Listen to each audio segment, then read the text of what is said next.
So I figured I'm going to film out of order, and I'm going to film for video number 3 of this 12-part series. So, hi.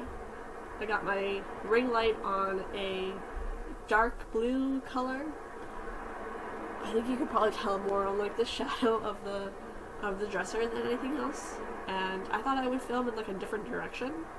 And just to like, because I am still wearing the same outfit that I filmed video number 1 on, but because it's the same day. So it's currently May, almost in March. It's not, it's May 26, 2021.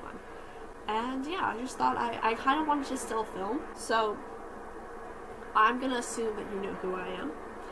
And if you don't, my name is Raquel, and I'm 27. And I am doing this sort of shaped by the curve, one story through scoliosis. And that's just me essentially using June as National Scoliosis Awareness Month and talking about my experiences and my troubles in life stuff. I think it's supposed to be thundering pretty soon. But just me talking about what I went through and, you know, how I can try to help other people who might be going through similar things, or just by sharing what happened with me. So that's kind of what this video is. I'm just going to talk. If you don't remember, I'm going to tell you a little bit about what this video is. If you see that, 3, yeah.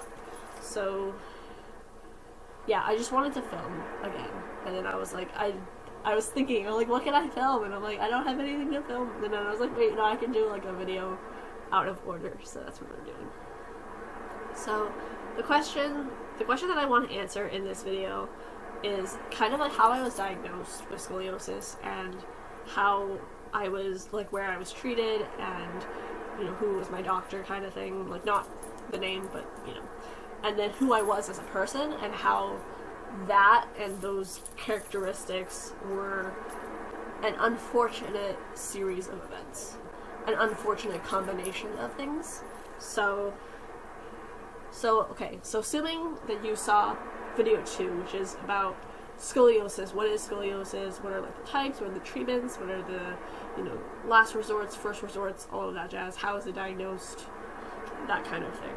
Also, I will talk about in that video number 2, I will try to link it in the description as well, each part and everything. I'm going to have this series as just a single playlist on my channel. My channel is Recovery to Wellness, by the way. You should subscribe. Yeah, you should though, because quality content. Woo. But anywho, I'm going to stick to what this video is about, because I got sidetracked in part 1. So, we'll do that.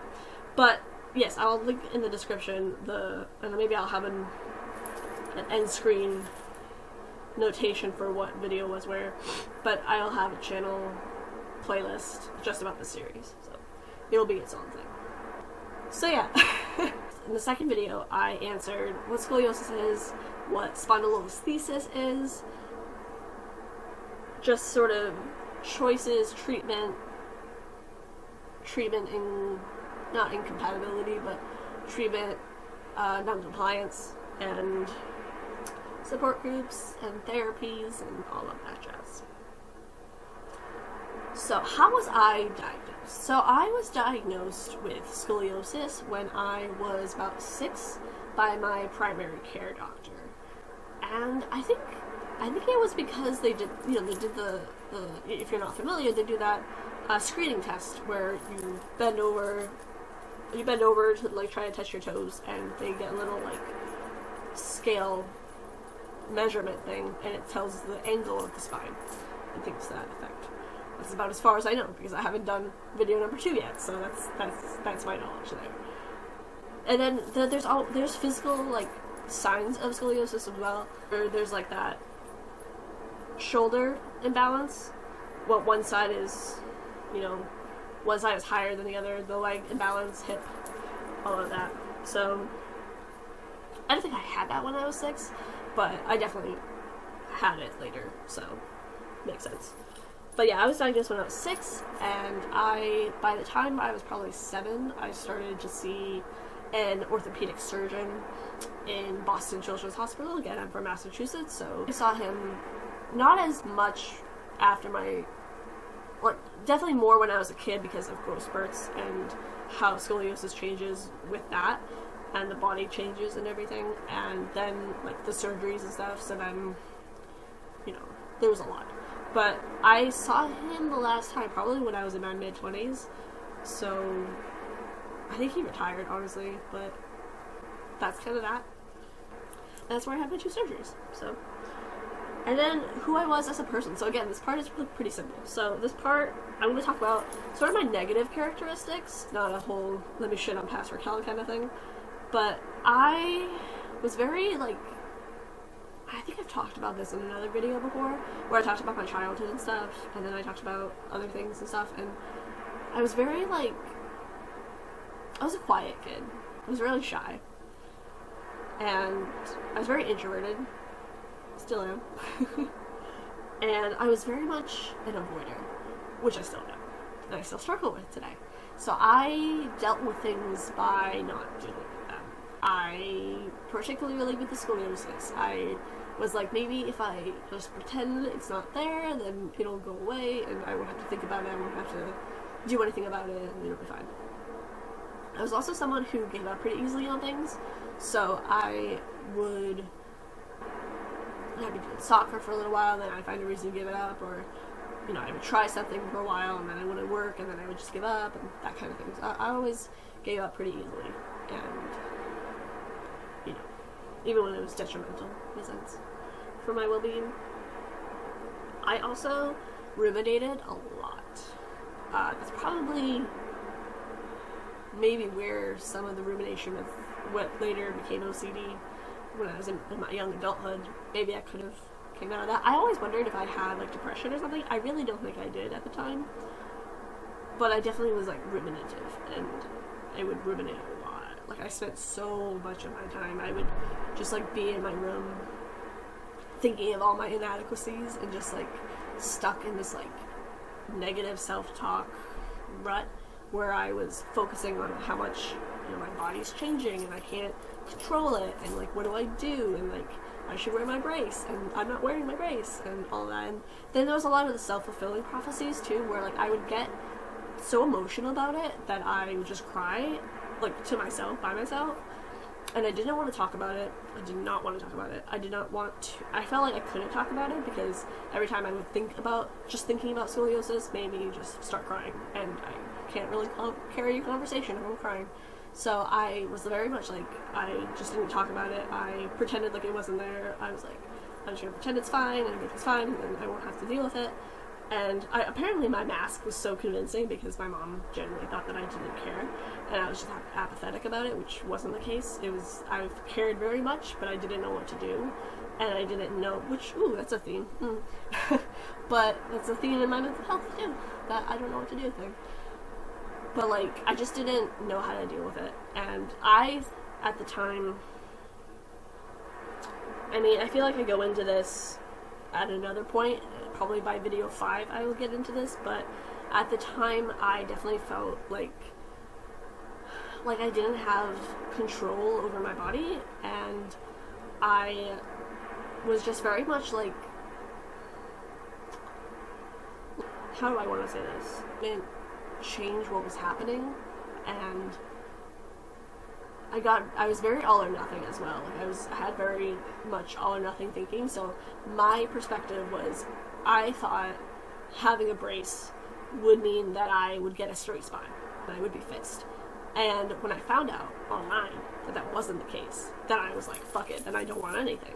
So my choice was that I went against my treatment options, and it would be different, I think, if I had researched it and, like, it was like, okay, here, I'll do this, and that instead of wearing a brace for 16 hours a day.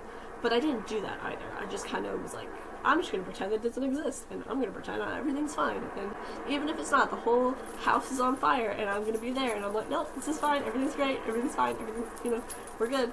But that wasn't the case. So I would be very ruminative about it. I would definitely, like, spend hours at a time, just like thinking about like, oh man, I gotta wear my brace, like try to wear it for like a couple hours and try to work up to 8 hours, work up to that. And you know, I would start it and I would do it for a couple of days, and then I would be like, oh, you're just gonna give up anyway, so fuck it, just give up now. So then I would, and then it would be a whole guilt fest and regret and all this kind of stuff. It was a whole mess. So, and at the time too, I mean, this is back in like 2008, 2009, 2010.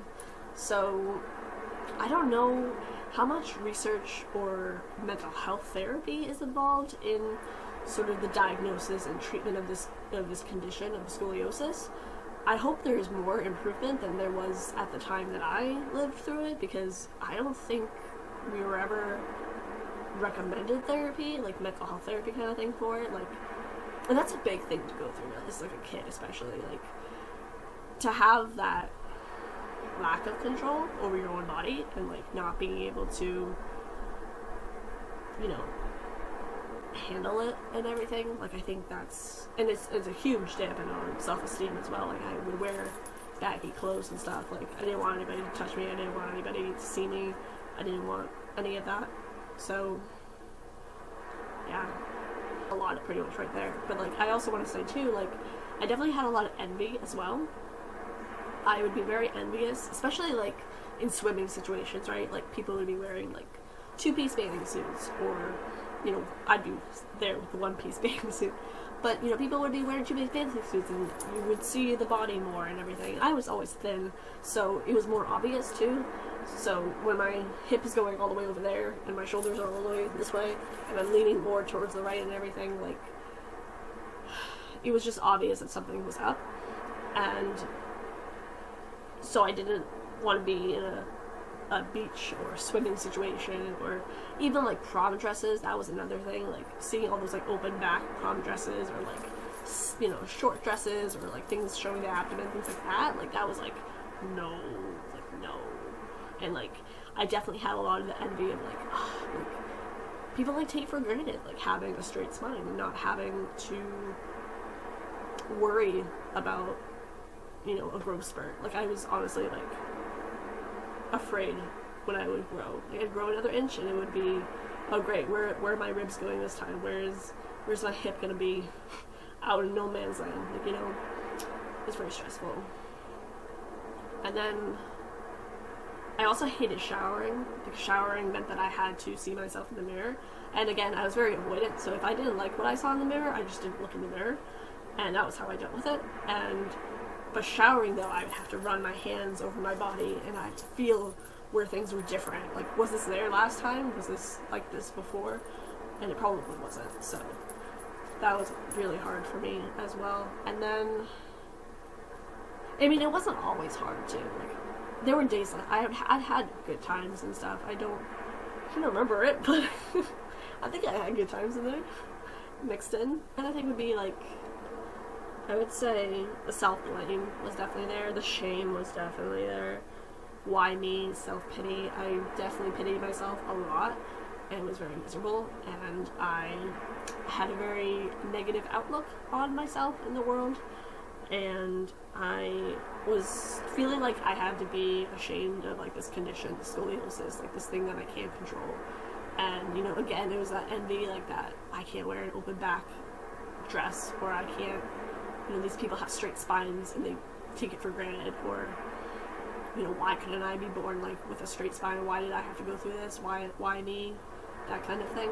And I think that's natural, especially as like a kid, because you don't understand. And I think because I didn't have an answer, like there wasn't a clear-cut, yes, this is like a genetic thing, like nobody in my family had it, nobody, you know, there wasn't really a reason for it, and I couldn't really understand that and like deal with it appropriately.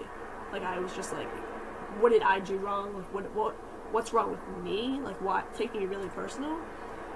So that's kind of how I was handling it, or not handling it, and that's just how at the time, that's how I was. Like that's, again, it was just that, like, I can't reiterate enough, that whole like self-blame. And then especially when scoliosis got worse, which I'll get into in part 5, video 5, we'll talk about that. But when that happened, oh man, that was bad. That was pretty bad. And again, too, I wasted like 3 years of my high school experience dealing with this stuff and not dealing with it. And my parents were at a loss as to what to do. They didn't know exactly what to do, and I wouldn't talk about it. Again, I was very secretive and very I didn't want to talk about it. Like, if I thought about it a lot, but like I thought if I talked about it, like, I don't know, I just couldn't. So I just did it, and it didn't serve me very well. It definitely impacted like romantic relationships too, because there was no way I was getting intimate with someone no. So that also impacted that too. And then I, as time went on, and I'll talk about this more in other videos, but I withdrew socially from my friends in real life, and then I actually started seeking support online. I didn't understand why I was given the shit stick in life, and why it had to happen, in a sense. But then, I guess it was I think the big thing too that I thought about, and I know these thoughts pretty well because I would honestly repeat them and think about them so much. Again, probably some OCD there, but I lost my train of thought. No. But I remember I would think about all of these issues and lacking what I lacked and stuff, and not appreciating what I did have. And it wasn't my choice. It wasn't my choice to live with scoliosis, but the treatment was my choice, in a sense. I didn't choose to live with this, but how I recover is my choice. And for me, my choice at 14 was I'm just not gonna wear a brace. I'll just not do that. And I would lie and stuff, and it was obvious that I was lying. Obviously, if my spine is in a different direction over there, obviously I'm not wearing the brace, And I had learned too that sometime, and at the time at least, I don't know how it's changed now, but at the time the brace is a preventative thing. I always had an issue with preventative things. I never really took them too seriously, so. So when they said that the concept that I could do everything right and still I would need surgery, that was something so unfathomable that I just resorted to well, I'll just not do the treatment and then need surgery and just do that, because I think people were trying to scare me too into being you gotta take it seriously, you're gonna have to get surgery kind of thing, it keeps getting worse, you're gonna have to get surgery. And for me at the time I was okay, let's just do the surgery. I don't want to which is not the best approach and everything. And I also think arguably that I could argue that being treatment non-compliant was probably a form of self-harm as well, which would have been my only form of self-harm at the time. I didn't start self-harming with mental health conditions until I was in my 20s. So I feel I could argue that it was if something if you're not treating, if you're treatment resistant towards diabetes or something, or that kind of thing, I feel that arguably can be a form of self-harm. But I don't know for sure. I've never really completely made that argument, but I definitely have thought about it. I'm that's kind of a thing. But if we take the assumption that it's not self-harm, then no, I never self-harmed, but until I was in my 20s when I struggled with my mental health. So. But yeah, that's basically the biggest rundown of what it was kind of like, and how much I struggled in a sense. And there were definitely turning points that I'm definitely going to mention later on in videos and such within this series, because there were definitely some big turning points and some ways that I was able to help myself. And if anything, I want to mention the whole giving up thing. I distinctly recall in 2009, the New Year's for 2009, and I was yo, I'm not going to give up on things I haven't already given up on. And at that time, I had already given up on myself, so I was that doesn't count. I can just not give up on other things. So I would always find quotes, and you'll always see quotes like that. I always see quotes, never give up, or don't ever give up. And I always felt okay, but I already gave up. What do I do now? I gave up already. So what's next?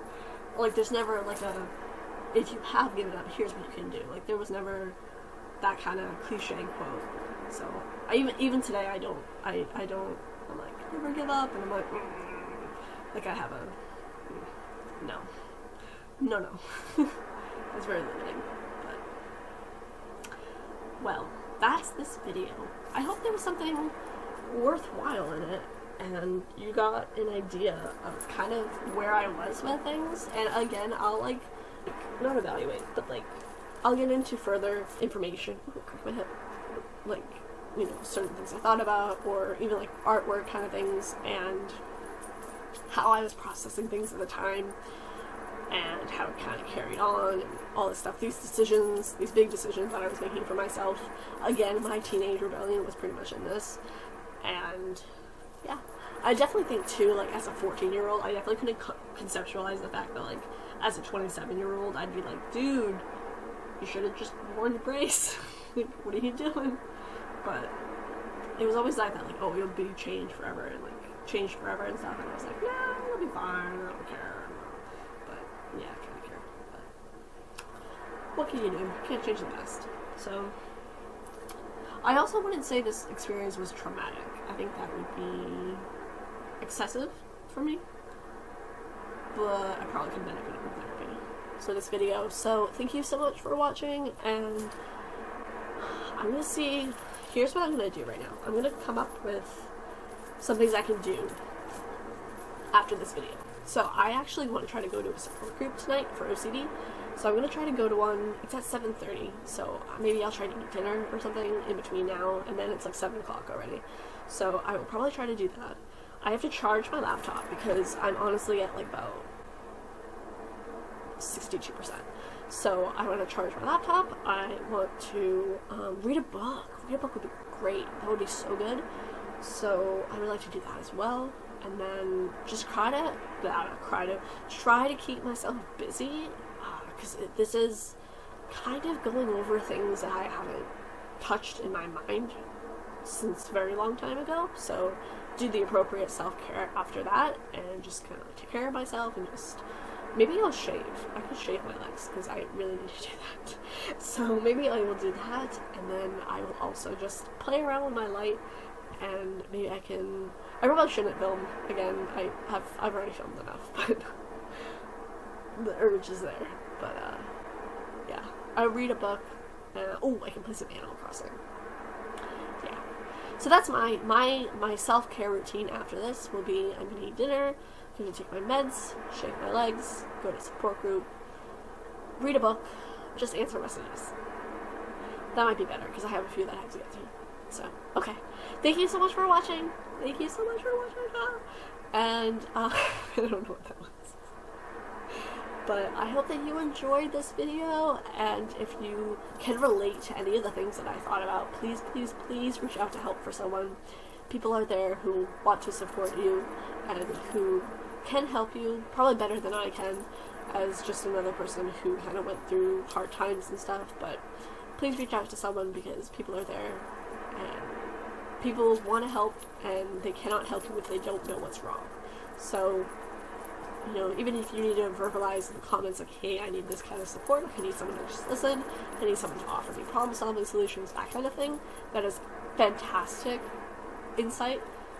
Share it down below. Remember, though, that this is a public platform, so if you don't want certain things out there, don't put them out there. I know for me, I'm still dealing with the ramifications of not always thinking about that, and hopefully one day this doesn't blow up, so yeah. But okay, thank you so much, and I'm gonna go. The lighting has disappeared. But yes, and this is my new, I don't know if you guys, that right there is new. That's I have a bunch of room care videos that I've done in 2021, and that's something new that you don't know about yet, but technically you should, because I filmed that a while ago and just never edited it, and now I have the editing software, so now I can. Yay! But yeah, I have things in new places, so yeah. Take care. As always, stay safe, take care, be well, much love and light to you, and I will see you when I see you. And as for uploading schedule for these scoliosis awareness videos for the month of June, which is Scoliosis Awareness Month, I am attempting to upload Tuesdays and Fridays. So, yes. Thank you. Bye. Oh, that's squeaky. Thank you. Okay.